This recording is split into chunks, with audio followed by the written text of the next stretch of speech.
টানা ভারী বৃষ্টিপাতে উজান থেকে নেমে আসা ঢোলে পানি হু হু করে বাড়ছে। টানা বৃষ্টিপাত উজান থেকে নেমে আসা ঢোলে গাইবান্ধা সদর উপজেলায় হু হু করে ব্রহ্মপুত্র নদীর পানি বৃদ্ধি পাচ্ছে।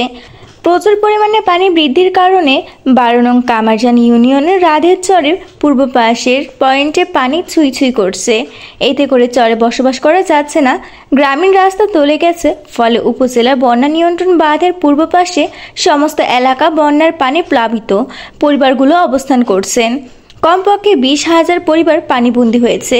জানা যায়, গত 5 দিনে ভারী বৃষ্টিপাত ও উজানের ঢলে নেমে আসার উপজেলায় বন্যা রাধের চরে কয়েকটি ইউনিয়ন প্লাবিত হয়েছে। এলাকায় পানি বৃদ্ধির কারণে চাঞ্চল্য সৃষ্টি হয়েছে।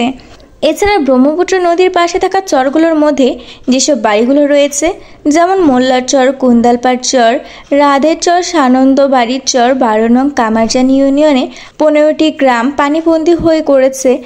এছাড়া কৃষকদের জমির পাটকাউন, তেল, শাকসবজি সহ বর্ষাকালীন ফসল পানিতে তলিয়ে গিয়েছে। এতে করে বিপাকে পড়েছে পানিবন্দী গ্রামের মানুষ। অস্বাভাবিকভাবে জীবনযাপন করতে হচ্ছে তাদের। খোঁজ নিয়ে জানা গেছে, উপজেলা ইউনিয়নের সহ প্রায় 20,000 মানুষ পানিবন্দী হয়েছে। বন্যা প্লাবিত ওইসব এলাকার শিক্ষা প্রতিষ্ঠানগুলো বন্ধ হয়ে গেছে। পানিবন্দী পরিবারগুলো বর্তমান অবস্থান করতেছে 11 নং গিদার ইউনিয়নে। তাদের গবাদি পশু ও খড়কুটো সহ নৌকায় পারাপার হচ্ছেন। মোহাম্মদ জহিদুল ইসলাম, প্রতিনিধি, গাইবান্ধা।